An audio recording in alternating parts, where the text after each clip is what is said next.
Live 24/7. This is AGT Live 24/7. হাসপাতালে শয্যাশায়ী ছিল এক প্রকার বিনা চিকিৎসায়।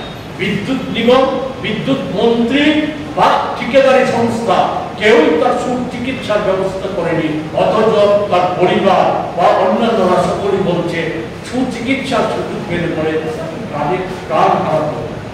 এগুলি হচ্ছে, কিন্তু সেই টাকাটা গেল, এই বিষয়গুলি এসেছে। আমরা আমাদের কথা না, কংগ্রেসের অভিযোগ হচ্ছে কেন্দ্রীয় সরকারের যে সংস্থা, তারা দেশের 55টা বিদ্যুৎ বন্টনকারী সংস্থা তারা কাজের পর্যালোচনা, সেই পর্যালোচনা 22 সালে আমাদের নিগমের র্যাঙ্কিং ছিল 22তম সার্বিক কাজের ক্ষেত্রে দেশের এই 55টা বিদ্যুৎ বন্টনকারী সংস্থা। 23-এ তার নেমে দাঁড়ায় 32-এ, 32তম। 24-এ এতটাই উন্নতি করেছে, 39তম স্থান অর্জন করেছে। 25-এ আমাদের ভাগ্যে কি লেখা আছে আমরা জানি না, যে অথচ গর্ব অহংকারের শেষ। আমাদের ধারণা যে এটা এই যে এখন ধরুন না, বাতাসে পাতা নড়ার আগে তো একটা অবস্থা ছিল, যখন লোডশেডিং চালু ছিল তখন নোটিশ দিয়ে যাওয়া থাকতো 1 ঘন্টা 1.5 ঘন্টা এই এলাকায় বিদ্যুৎ থাকবে। এখন তো নোটিশের কোনো মালাই নেই, বাতাস আসার আগে পাতা নড়লে পরে বিদ্যুৎ চলে যায়। এখন চলে যায় কখন আসবে তার কোনো নিশ্চয়তা নেই।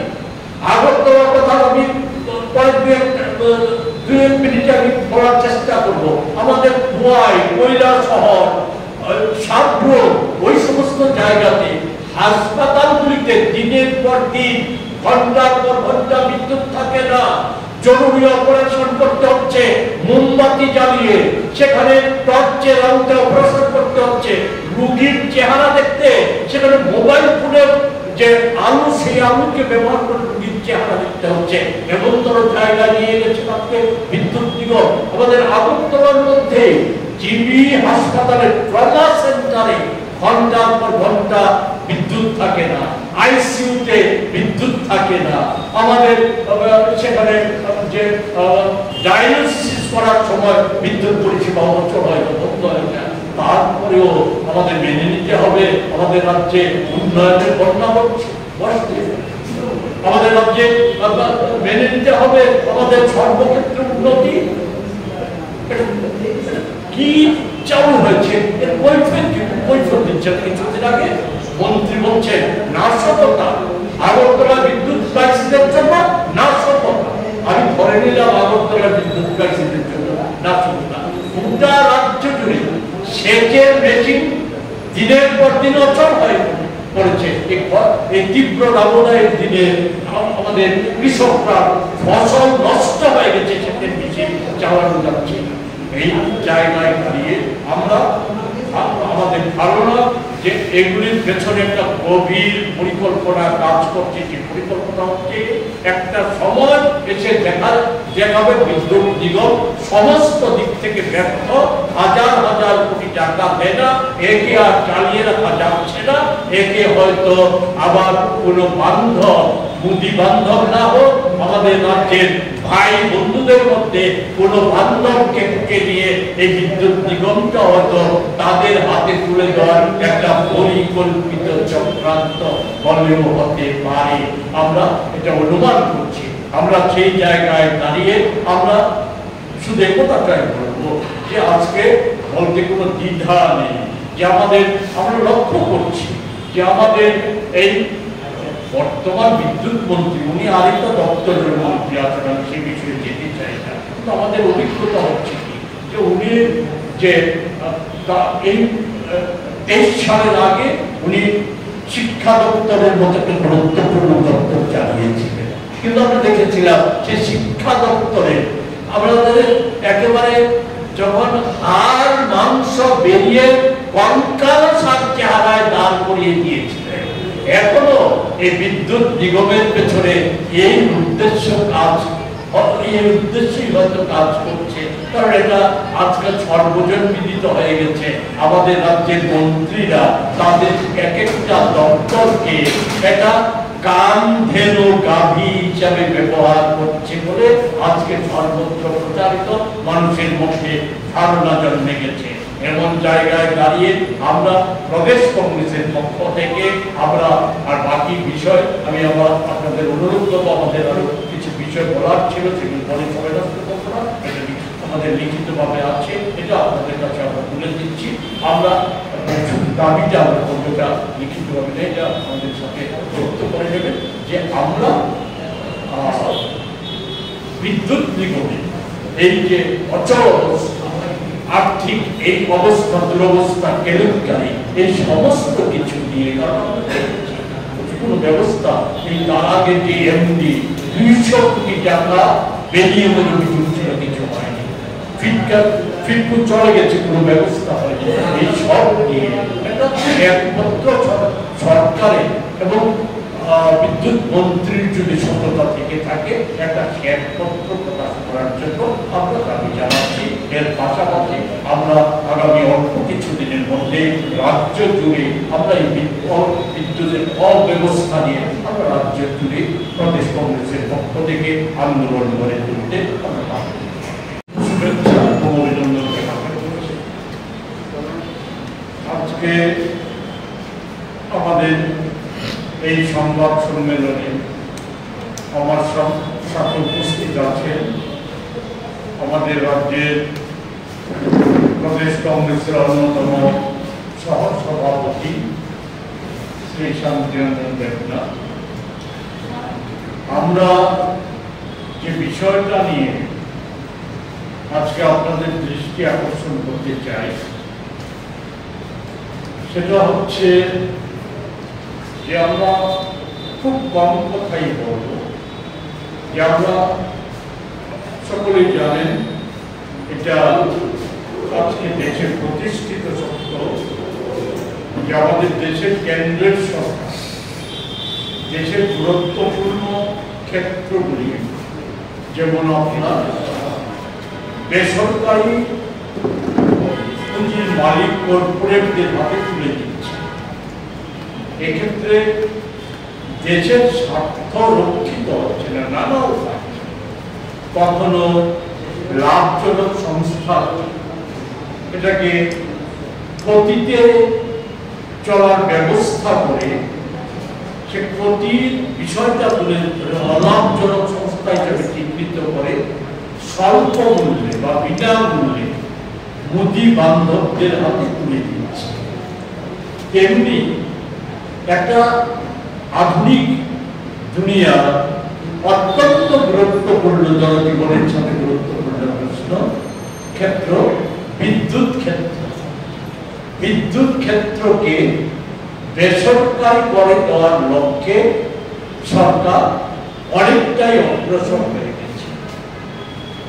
আমাদের মধ্যে ইতিমধ্যে দেশের ওএনজিসি, এনপিটিসির মতো বিদ্যুৎ উৎপাদনকারী গুরুত্বপূর্ণ রাষ্ট্রায়ত্ত সংস্থাগুলি 50% বেশি শেয়ার বেসরকারি মালিকানাধীন সংস্থার হাতে তুলে দিয়েছে। এবং আজকে যেটা নিয়ে সারা দেশে মোদি বন্দনা করে বেড়াচ্ছে বিজেপি সরকার বলে এবং তাদের দল, সেটা হচ্ছে সূর্যঘর প্রকল্প। আমাদের রাজ্যের পরিকল্পনা মন্ত্রী উনি সবচাইতে বেশি এই সময় ব্যয় করছেন সূর্যঘর প্রকল্পের প্রচার, বিজ্ঞাপনী প্রচারে কোটি কোটি টাকা ব্যয়ের সাথে মানুষকে বিভ্রান্ত করার জন্য উনি যে কথাগুলি বলছেন সেগুলোর উল্লেখযোগ্য যেটা, সেটা হচ্ছে এই প্রকল্পে মোদির দেখানো এই প্রকল্পে, সে প্রকল্প বিজ্ঞানীদের কথা বা মোদির প্রকল্প, সেই প্রকল্পে নাকি নিজেই উৎপাদক, নিজেই ক্রেতা, নিজেই বিক্রেতা এবং এই বিক্রির মধ্য দিয়ে হাজার হাজার টাকার উপার্জনের পথ খুলে যাবে এবং সেখানে বিদ্যুতের কোনো মাসুল দিতে হবে, এই প্রচারটা করে যাচ্ছে। প্রকৃত অবস্থাটা আমি আপনাদের মাধ্যমে রাজ্য সরকারের এই পরিকল্পনা মন্ত্রী বা বিজেপি দলের কাছে আমি জানতে চাই, এই সৌর আমরা জানি যে আজ থেকে হয়তো আগামী দিনে সেখানে সূর্য বা সূর্যের আলো বা বাতাসের উপর নির্ভর করে আমাদের বিদ্যুৎ ব্যবস্থাটা চালু করতে হবে, গড়ে উঠবে। আমরা তার বিরুদ্ধে নয়, এটা এআই প্রযুক্তিকে কাজে লাগিয়ে এই ব্যবস্থা উন্নতি হবে, এটা আমরা চাই। এই প্রযুক্তিকে কাজে লাগানোর বিষয়টা তো শুরুয়াত করেছিল আমাদের নেতা, ভারতবর্ষের অন্যতম রূপকার প্রয়াত প্রধানমন্ত্রী রাজীব গান্ধী। ওনার প্রধানমন্ত্রীত্বের কালে সেন বিদ্যুৎকে দেশে এনে ওনার হাত ধরে এই উন্নত প্রযুক্তি ব্যবস্থাটা চালু করেছিল। আমরা তার বিরুদ্ধে, কিন্তু আমরা বিরুদ্ধে হচ্ছে একটা, এই প্রযুক্তিটা সৌর বিদ্যুৎ প্রযুক্তিটা সরকারি কোনো সংস্থাকে দেওয়া যাবে না, অথচ সরকারি ইনফ্রাস্ট্রাকচার এবং সরকারি অর্থে এটা আরো নতুন নতুন পরিকাঠামো গড়ে তুলে এর শেয়ার 97% শেয়ার দিয়ে দেওয়া হয়েছে মোদি বান্ধবের কাছে। এর মধ্যে বড় শেয়ারটাই চলে গেছে মোদি বান্ধব আদানি।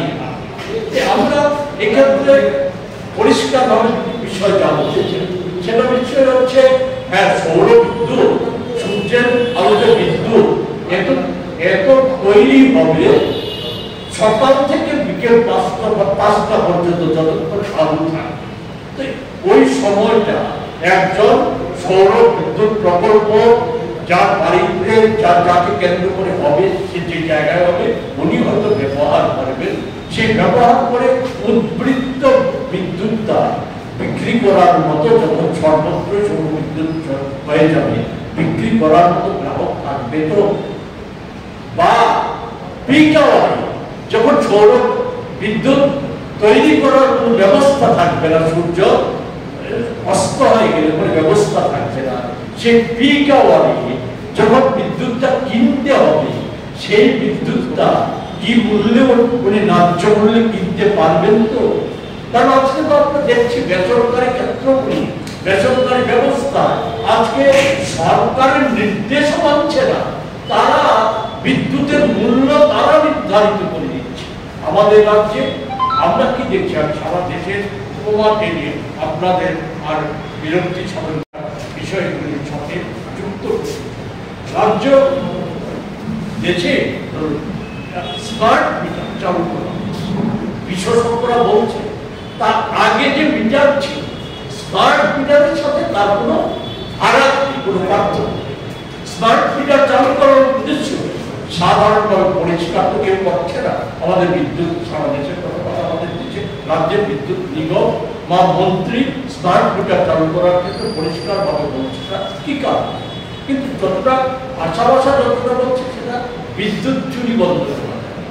আমি ধরে নিলাম যে কেউ মিটারের মাধ্যমে, আগে মিটারের মাধ্যমে বিদ্যুৎ চুরি করে তর্কের খাতিরে আমাদের রাজ্যে এর জন্য 40 লক্ষ মানুষের গ্রাহকের পকেট কাটাটা, এটা কোন দেশে নিয়ম?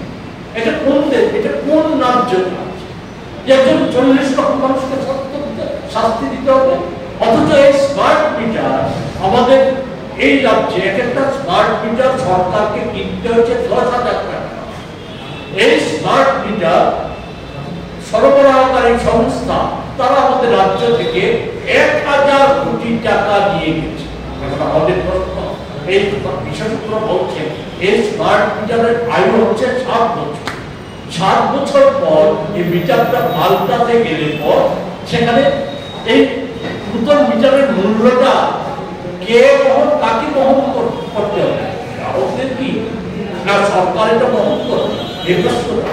আরেকটা জিনিস দেখা যাচ্ছে আপনাদের মাধ্যমে আমরা খবর পাই বা আমাদের নিজেদের অভিজ্ঞতা, সেটা হচ্ছে স্মার্ট মিটারে সেখানে ভুতুরে বিল আসছে।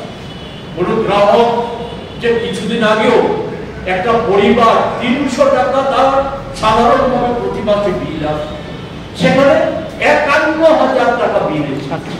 সেই গ্রাহক সে যখন একটা লেম্যান মহিলা, ওনার মেয়ে যখন তার কাছে বিদ্যুৎ নিগমের অফিসে গিয়ে যোগাযোগ করলো, ওরা আমাদের কিছু করার নেই, আগে পুরো টাকাটা জমা দিন, তারপর আমরা মিটার পরীক্ষা করে নেব।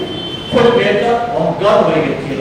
আবার আপনাদের মাথায় স্মার্ট মিটারে প্রায় প্রতিটা পরিবারের অভিজ্ঞতা হচ্ছে এই যে কোনো মাসে হয়তো বিল আসছে সঠিক পরিমাণে, একটা বাড়িতে উদাহরণস্বরূপ 1100 থেকে 1200 টাকা বিল আসছে।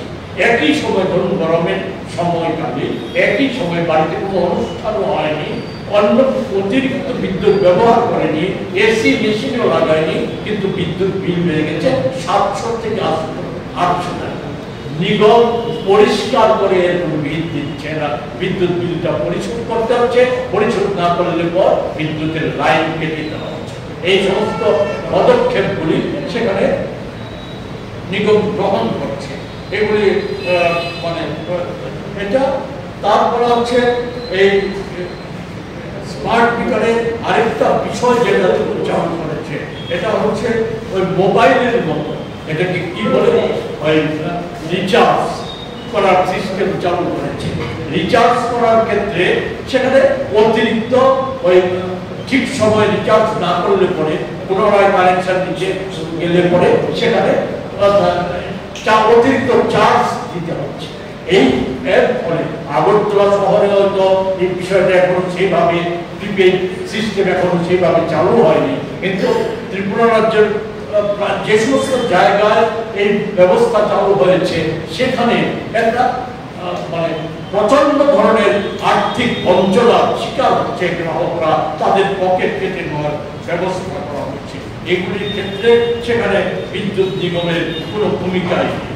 অথচ এই পরিকল্পনা নিগম বিদ্যুৎ মন্ত্রী ওনার ব্যবস্থাপনায় বা তার আগে যিনি ব্যবস্থাপনায় ছিলেন, এই সরকার 18 সালে আগে আপনারা জানেন, আপনাদের মাধ্যমে আমরা কি খবরটা পেয়েছিলাম, সেখানে আমরা জানতে চেয়েছিলাম যে 350 কোটি টাকার বেশি আমানত, স্থায়ী আমানত। এটা তো আজকে তার কোনো হদিশ নেই। গত মার্চ মাসে বিদ্যুৎ নিগম যে হিসাব দিয়েছে সেখানে দেখা গেছে 285 কোটি টাকা অতীতে চলছে।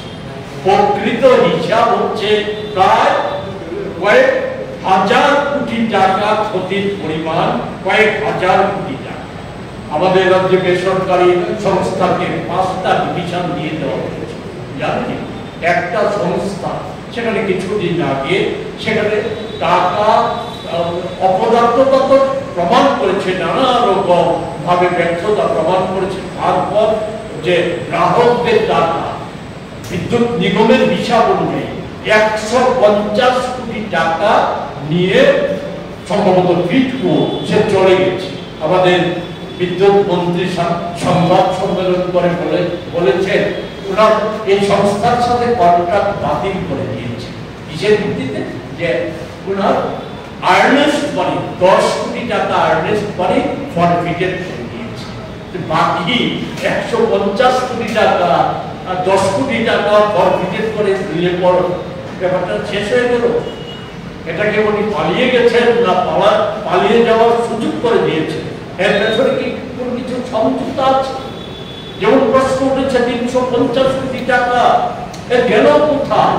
নতুন তো 6 টাকা বিদ্যুৎ উৎপাদন হয়নি 7 বছর বেশি সময়কালে। বিদ্যুৎ নিগমে তো কোনো নতুন নিয়োগ নেই, ইঞ্জিনিয়ার নিয়োগ নেই, প্রশিক্ষিত কর্মী নিয়োগ নেই। সেখানে যে প্রশিক্ষণ ছাড়া কর্মী চুক্তিতে কর্মী নিয়োগ হচ্ছে, ডেইলি রেটে কর্মী নিয়োগ হচ্ছে, এরা নানা ধরনের অ্যাক্সিডেন্ট হচ্ছে। আমি তো আগেই বলেছি, বেশি কথা বলবো জানিনি তো, আপনাদের মধ্যে কমলা সাগরের একটা ছেলে, শিক্ষিত ছেলে, বেসরকারি বিদ্যুৎ সংস্থায় কোন রকম ট্রেনিং নেই, কিন্তু কোনো কাজ না পেয়ে সে এই সারাইয়ের কাজে এসেছিল।